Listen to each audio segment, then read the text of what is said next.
ఉదయం దుగ్గరాల ఇంట్లో వాతావరణం చాలా ప్రశాంతంగా కనిపిస్తున్నప్పటికీ రేఖ మనసులో మాత్రం ఒక భయంకరమైన తుఫాను సద్దుమణిగిన భావన కనిపిస్తుంది. నిన్నటి దాకా స్వరాజ్ బతికి వచ్చాడేమో, తన సామ్రాజ్యం కూలిపోతుందేమో అని ప్రాణభయంతో వణికిపోయిన రేఖ తన మనిషి తెచ్చిన సమాచారంతో ఇప్పుడు పూర్తి ధీమాతో ఉంటుంది. తన గదిలో అద్దం ముందు నిలబడి తనకై తాను నవ్వుకుంటూ ఉంటుంది రేఖ. అనవసరంగా భయపడ్డాను. ఆ రోజు మా అమ్మ వాడిని తన చేతులతోనే అంతం చేసింది. ఆ మంటలో వాడు కాలి బూడిద అయ్యాడు. అలాంటిది వాడు మళ్లీ తిరిగి రావడం ఏంటి? అదంతా నా పిచ్చి భ్రమ. కేవలం ఆ రాజ్గాడి పోలికలతో ఉన్నంత మాత్రాన వాడు దుగ్గరాల వారసుడు అయిపోడు. ఆఫీసర్ వేషంలో వెళ్లిన మనోడు పక్కా ఇన్ఫర్మేషన్ తెచ్చాడు. వాడికి ఈ ఇంటికి ఎలాంటి సంబంధం లేదు. నక్కకి నాగలోకానికి ఉన్నంత తేడా ఉంది. ఇక నాకు ఎదురులేదు. ఈ దుగ్గరాల ఆస్తి, పరువు, ప్రతిష్ట అన్నీ నా చేతుల్లోనే ఉంటాయి అని తనలో తాను గట్టిగా అనుకుంటుంది. సరిగ్గా అదే సమయానికి భ్రమరాంబ అక్కడికి వస్తుంది. రేఖ ముఖంలో సంతోషం చూసి ఆమె కూడా ఊపిరి పీల్చుకుంటుంది. ఏంటి రేఖ, ఇప్పుడు నీ మనస్ కుదుటపడినట్లు ఉందే అని అడుగుతుంది భ్రమరాంబ. దానికి రేఖ, కుదుటపడటం కాదు భ్రమరాంబ, ఇక నా కంటికి నిద్ర కరువయ్యే రోజులు పోయాయి. ఆ స్వరాజ్గాడు బతికిలేడు. ఉన్నవాడు కేవలం ఒక సామాన్యుడు. ఇక నా టార్గెట్ అంతా ఆ ఇందు మీదే. ఎలాగైనా దాన్ని ఈ ఇంటి నుంచి గెంటేయాలి. దానికోసం నేను వేసిన ప్లాన్ సక్సెస్ అవుతోంది. ఐశ్వర్య దాని మీద పీకల దాకా కోపంతో ఉంది. ఆ నెక్లెస్ దొంగతనం నెపం ఇందు మీద పడటంతో ఐశ్వర్య ఇక జీవితంలో దాన్ని క్షమించదు. ఈ చెల్లెలి చేత్తోనే ఆ అక్కని ఈ ఇంటి నుంచి వెళ్లగొట్టిస్తాను. అప్పుడు ఈ దుగ్గరాల సామ్రాజ్యానికి నేనే మహారాణిని అంటూ అహంకారంతో నవ్వుతుంది. భ్రమరాంబ కూడా రేఖ తెలివితేటలకు మెచ్చుకుంటూ ఆ ప్లాన్ ఎలా అమలు చేయాలో ఇద్దరూ కలిసి గుసగుసలాడుకుంటారు. మరోవైపు స్వరాజ్ ఇంట్లో వాతావరణం చాలా గంభీరంగా ఉంటుంది. ఉదయాన్నే నిద్రలేచిన స్వరాజ్ ముఖంలో ఇంకా ఆ పీడకల తాలూకు భయం, అలసట స్పష్టంగా కనిపిస్తుంటాయి. మంచం మీద కూర్చుని తీవ్రమైన ఆలోచనలో మునిగపోతాడు.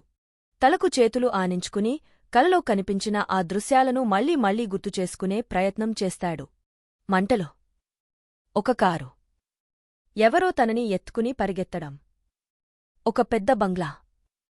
ఇవన్నీ అస్పష్టంగా, కాని పదే పదే వాడి మనసును తొలిచేస్తుంటాయి.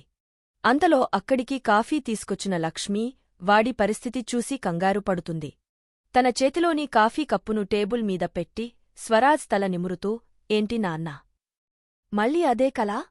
రాత్రంతా సరిగ్గా నిద్రపోయినట్లు లేవు, కళ్ళు అలా ఎర్రబడ్డాయ్ అని అడుగుతుంది. స్వరాజ్ తన తల్లి వైపు చూసి, అమ్మా, నాకేం అర్థం కావడం లేదు.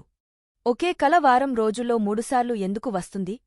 అదొక పీడకలలాగా అనిపించడం లేదు. నా గతానికి సంబంధించిన ఏదో నిజం నన్ను పిలుస్తున్నట్లు అనిపిస్తోంది. ఆ మంటలు, ఆ అరుపులు నా సొంతం అనిపిస్తున్నాయి. అసలు నా చిన్నప్పుడు ఏమైనా జరిగిందా? మనం ఎక్కడికైనా వెళ్ళినప్పుడు నాకు ఏదైనా యాక్సిడెంట్ జరిగిందా?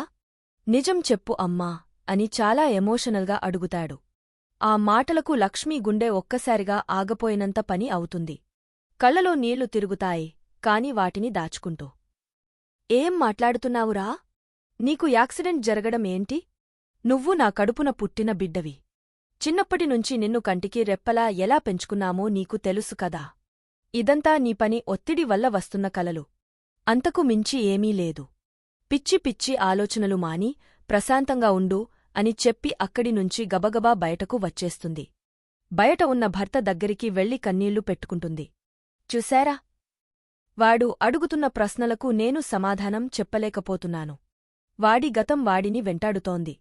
ఆ దుగ్గరాల ఇంటి వారసుడిని అని వాడికి తెలిస్తే మనల్ని వదిలేసి వెళ్ళిపోతాడేమో అన్న భయం నన్ను కుంగదీస్తోంది. మనం చేసిన తప్పు వాడికి ఎప్పటికైనా తెలుస్తుంది అని ఏడుస్తుంది. భర్త ఆమెను ఓదారుస్తూ, తప్పు కాదు లక్ష్మి. మనం వాడిని కాపాడాము. వాడిని చంపేయాలని చూసిన వాళ్ల చేతుల్లోంచి వాడిని బతికించాము. ఆ నిజం తెలిస్తే వాడి ప్రాణాలకే ప్రమాదం. వాడి సొంత వాళ్లు వాడిని ఎప్పటికీ వెతుక్కుంటూ రారు. వాళ్ల దృష్టిలో వాడు చనిపోయాడు. మనం ఈ నిజాన్ని మన ప్రాణం పోయేంత వరకు దాచాల్సిందే అని కరాఖండిగా చెబుతాడు. కాని లోపల ఉన్న స్వరాజ్ మాత్రం వాళ్ల మాటలు సగం సగం వింటాడు. తన తల్లిదండ్రులు ఏదో పెద్ద నిజాన్ని దాస్తున్నారని వాడికి గట్టిగా అనుమానం వస్తుంది. నా గతం గురించి తెలుసుకోవాల్సిన సమయం వచ్చింది.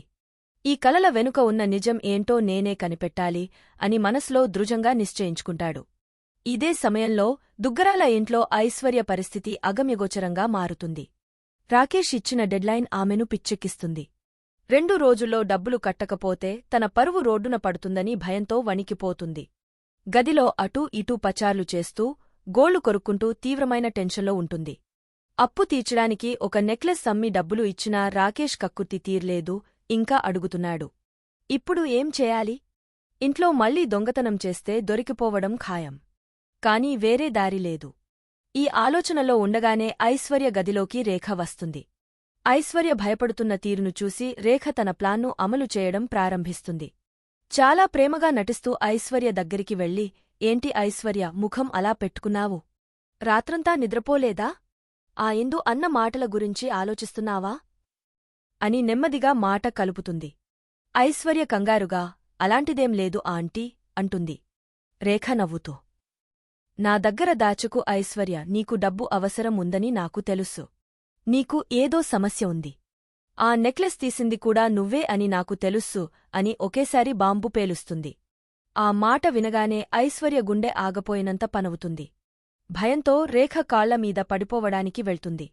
నన్ను క్షమించండి ఆంటీ. నాకొక పెద్ద ఆపదొచ్చింది. అందుకే నా గదిలో ఉన్న నెక్లెస్ తీశాను. కాని మీరు 2 నెక్లెస్లు పోయాయని చెప్పేసరికి నేను భయపడిపోయి ఇందు పేరు చెప్పాను. ప్లీజ్ ఈ విషయం ఇంట్లో ఎవరికీ చెప్పకండి అని ఏడుస్తుంది. అప్పుడు రేఖ తన నక్క జిత్తులను ప్రదర్శిస్తుంది. ఐశ్వర్యను పైకి లేపి కన్నీళ్లు తుడుస్తూ, పిచ్చిదానా, నేను నీమీద కోపపడతానని అనుకున్నావా? ఈ ఆస్తి అంతా నీదే. నువ్వు ఏది కావాలంటే అది తీసుకోవచ్చు. నువ్వు ఇందు పేరు చెప్పి చాలా మంచి పనిచేశావు. నాకు కావాల్సింది కూడా అదే. ఆ ఇందుకి నీకు పడకూడదు. దానిమీద నేరం మోపడానికే నేను 2 నెక్లెస్ పోయిందని అబద్ధం చెప్పాను. నీకు ఎంత డబ్బు కావాలో అడుగు. నేను ఇస్తాను. కాని దానికి బదులుగా నువ్వు నాకు ఒక పని చేయాలి అంటుంది. ఐశ్వర్య ఆశ్చర్యంగా చూస్తూ, ఏం చేయాలి ఆంటీ? అని అడుగుతుంది. నువ్వు ఇందుని పూర్తిగా ద్వేషించాలి. ఈ ఇంటినుంచి దాన్ని పంపించే బాధ్యత నీదే. నేను చెప్పినట్లు నువ్వు నడుచుకుంటే నీ అప్పులన్నీ నేను తీరుస్తాను. ఆ రాకేష్ గాడి అంతు నేను చూస్తాను. ఈ ఇంటికి మహారాణివి నువ్వే అని మాయమాటలు చెబుతుంది. డబ్బు, ఆశ, భయం, ఇందుమీద రేఖ నురుపోసిన ద్వేషం అన్నీ కలిసి ఐశ్వర్యను రేఖ చేతిలో ఒక కీలుబొమ్మగా మార్చేస్తాయి. మీరు ఎలా చెబితే అలా చేస్తాను ఆంటీ. నాకు ఆ ఇందు అంటే అస్సలు ఇష్టం లేదు. అది మా అమ్మ లాంటిదే. దాన్ని ఈ ఇంటినుంచి నేను గెంటేస్తాను అని రేఖకు మాటిస్తుంది ఐశ్వర్య. రేఖ మనసులో రాక్షసానందం తాండవిస్తుంది. ఇక ఇందు పని అయిపోయింది అని మురిసిపోతుంది. ఇదిలా ఉండగా ఇందు తన గదిలో కూర్చుని తీవ్రమైన మానసిక సంఘర్షణలో ఉంటుంది. ఐశ్వర్య అన్న మాటలు ఆమె చెవుల్లో మార్మోగుతుంటాయి. నువ్వు మా అమ్మ లాంటిదానివే.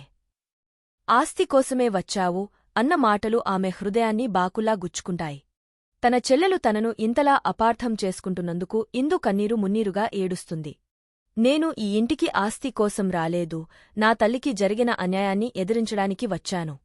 ఐశ్వర్యను కాపాడుకోవడానికి వచ్చాను. కాని రేఖ ఆంటీ దాని మనసులో నామీద ఎంత విషం నింపిందో కదా అని బాధపడుతుంది. అయితే ఇందు కేవలం ఏడుస్తూ కూర్చునే రకం కాదు. ఆమె చాలా తెలివైనది. ఆలోచించడం మొదలుపెడుతుంది.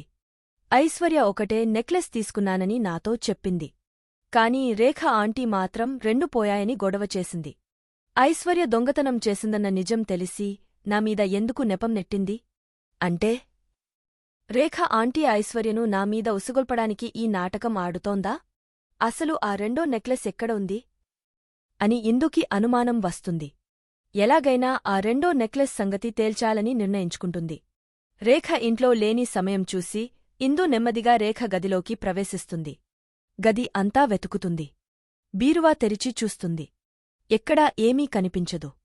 కాని రేఖ బట్టల కింద ఉన్న ఒక చిన్న రహస్య లాకర్ ఇందు కంటపడుతుంది. తన తెలివితేటలతో ఆ లాకర్ తాళం తీసి చూసేసరికి అందులో ఆ 2 నెక్లెస్ భద్రంగా దాచిపెట్టి ఉంటుంది. అది చూడగానే ఇందుకీ రేఖ వేసిన పద్మవ్యూహం మొత్తం అర్థమైపోతుంది. ఎంత కరాతకురాలు ఈ రేఖ ఆంటీ! నా చెల్లెలిని దొంగగా మార్చడమే కాకుండా దాన్ని బ్లేక్ మెయిల్ చేసి నా మీదకు ఉసిగొల్పుతోంది. ఐశ్వర్య అమాయకత్వాన్ని ఆసరాగా తీసుకుని మమ్మల్ని విడదీయాలని చూస్తోంది. ఈ నిజం ఎలాగైనా ఐశ్వర్యకు తెలియజేయాలి. అప్పుడే దాని కళ్ళు తెరుచుకుంటాయి అని ఇందు బలంగా నిశ్చయించుకుంటుంది. ఆ నెక్లెస్ని అక్కడే పెట్టి ఎవరూ చూడకముందే తన గదిలోకి వెళ్ళిపోతుంది. ఐశ్వర్యను రేఖ బారినుంచి ఎలా కాపాడాలి, రేఖ అసలు స్వరూపాన్ని ఇంట్లో వాళ్లందరి ముందు ఎలా బయటపెట్టాలి అనే దానిపై ఒక మాస్టర్ ప్లాన్ ఆలోచించడం మొదలుపెడుతుంది ఇందు. ఇక ఎపిసోడ్ ద్వితీయార్థంలో కథ కాస్త రిలాక్సింగ్గా రొమాంటిక్ ట్రాక్ వైపు మళ్లుతుంది. వెంకీ, రోజాలను ఎలాగైనా కలపాలని, వారి మధ్య ఉన్న మనస్పర్ధలు తొలగించాలని నందు ప్లాన్ చేస్తుంది. వాళ్ళిద్దరికీ వేర్వేరుగా ఫోన్ చేసి తనకు ఒక ముఖ్యమైన పని ఉందని, వెంటనే సిటీలోని ఒక ఫేమస్ కాఫీ షాప్కి రావాలని చెబుతుంది. నందు మాట కాదనలేక వెంకీ ఒకవైపు నుంచి, రోజా మరోవైపు నుంచి ఆ కాఫీ షాప్కి వస్తారు. ముందుగా వచ్చిన వెంకీ ఒక టేబుల్ దగ్గర కూర్చుని నందు కోసం వెతుకుతుంటాడు. ఇంతలో రోజా అక్కడికి వస్తుంది. ఎదురుగా వెంకీని చూడగానే రోజాకి చిర్రెత్తుకొస్తుంది. నువ్వేంటి ఇక్కడా? అని కోపంగా అడుగుతుంది. నేను నందు కోసం వచ్చాను, నువ్వెందుకు వచ్చావు ఇక్కడికి?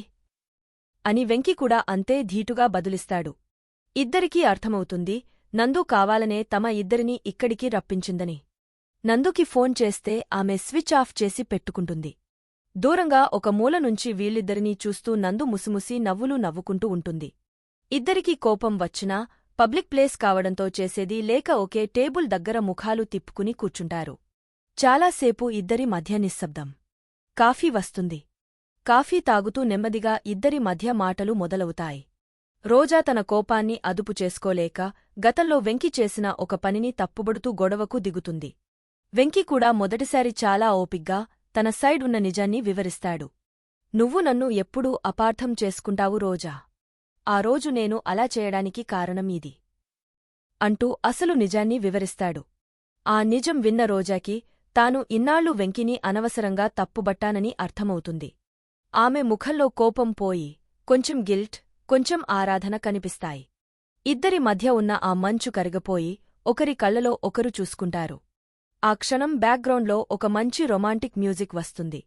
ఇద్దరూ నవ్వుకుంటారు. వాళ్ల మధ్య చిగురిస్తున్న ఆ ప్రేమను చూసి దూరంగా ఉన్న నందు చాలా సంతోషిస్తుంది.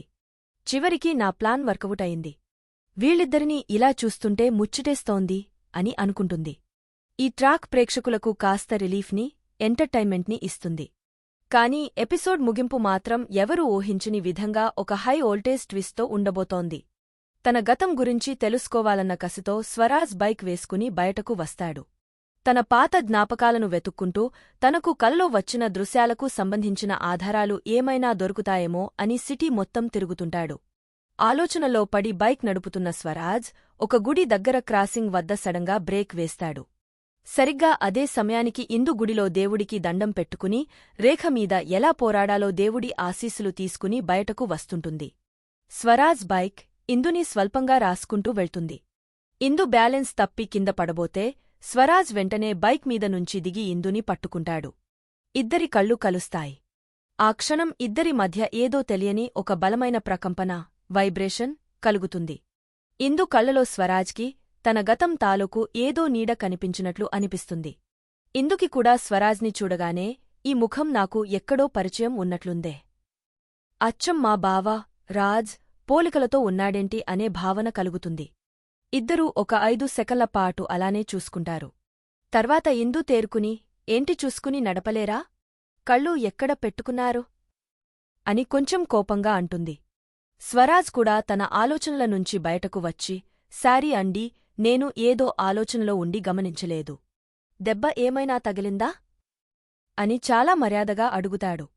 వాడి మాటతీరు చూసి ఇందు శాంతిస్తుంది. పర్లేదు అని చెప్పి అక్కడి నుంచి వెళ్ళిపోతుంది.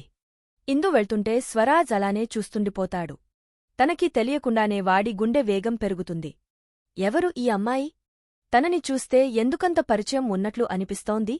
నా కళ్ళకి ఈ అమ్మాయికి ఏమైనా సంబంధం ఉందా? అని స్వరాజ్ మనసులో ప్రశ్నల సుడిగుండం మొదలవుతుంది. ఇందు కూడా నడుచుకుంటూ వెళ్తూ ఒకసారి వెనక్కి తిరిగి స్వరాజ్ వైపు చూస్తుంది. ఇద్దరి మధ్య ఉన్న రక్త సంబంధం, దేవుడు రాసిన రాత వాళ్లని అలా మొదటిసారి కలిసేలా చేస్తుంది. ఆ దృశ్యం చూస్తున్న ప్రేక్షకులకు రోమాలు నిక్కబొడుచుకునేలా ఉంటుంది. స్వరాజ్ ఆ ఆలోచనలతోనే ఇంటికి తిరిగి వస్తాడు. ఇంట్లో ఎవరూ ఉండరు. లక్ష్మి, ఆమె భర్త ఏదో పని మీద బయటకు వెళ్తారు. స్వరాజ్కి దాహం వేసి నీళ్ల కోసం వంటగదిలోకి వెళ్తాడు. అప్పుడే వాడికి లక్ష్మి ఎప్పుడూ తాళం వేసి దాచిపెట్టే ఒక పాత ఇనుప పెట్టె గుర్తుకొస్తుంది. అందులో ఏముందో ఎప్పుడూ చూపించదు. ఈరోజు ఆ పెట్టె తాళం సరిగ్గా వేయకుండా ఉంటుంది. స్వరాజ్కి అనుమానం వచ్చి నెమ్మదిగా ఆ పెట్టె దగ్గరికి వెళ్తాడు. దాన్ని తెరిచి చూస్తాడు. అందులో కొన్ని పాత బట్టలు, కాగితాలు ఉంటాయి. వాటిని ఒక్కొక్కటిగా బయటకు తీస్తుంటాడు. అడుగున ఒక చిన్న కవర్ కనపడుతుంది. ఆ కవర్ తెరిచి చూడగా అందులో సగం కాలిపోయిన ఒక పసిపిల్లాడి డ్రెస్ ఉంటుంది. ఆ డ్రెస్ మీద ఒక ఖరీదైన బంగారు లాకెట్ ఉంటుంది. ఆ లాకెట్ మీద ఎస్. డి. స్వరాజ్ దుగ్గిరాల అని ఇంగ్లీష్లో చెక్కి ఉంటుంది. అలాగే ఆ లాకెట్ వెనుక దుగ్గరాల వంశం తాలూకు సింబల్, చిహ్నం కూడా ఉంటుంది. ఆ లాకెట్, ఆ కాలిపోయిన బట్టలు చూడగానే స్వరాజ్ మైండ్ బ్లాంక్ అయిపోతుంది. వాడి కల్లో కనిపించిన మంటలు, వాడి మెడలో ఉన్న లాకెట్ అన్నీ ఒక్కసారిగా వాడి కళ్ల ముందు మెదులుతాయి. వాడి తలలో తీవ్రమైన నొప్పి మొదలవుతుంది. గతం తాలూకు మెరుపులు ఒక్కొక్కటిగా వాడి కళ్ల ముందు ఫ్లాష్ అవుతుంటాయి. దుగ్గరాల ఎస్టీ అంటే నా పేరు స్వరాజ్ దుగ్గరాలనా? నేను ఈ ఇంటికి సొంత బిడ్డను కాదా? నన్ను ఆ మంటలో నుంచి కాపాడింది ఎవరు? నన్ను చంపాలని చూసింది ఎవరు? అని స్వరాజ్ గట్టిగా అరుస్తూ ఆ లాకెట్ను పట్టుకుని నేలమీద కూర్చుండిపోతాడు. ఆ లాకెట్ను చూస్తూ స్వరాజ్ షాక్లో ఉన్న ఆ ఫ్రీజ్ ఫ్రేమ్తో మరియు బ్యాక్గ్రౌండ్లో అత్యంత ఉత్కంఠభరితమైన సంగీతంతో రేపటి ఎపిసోడ్ ముగుస్తుంది.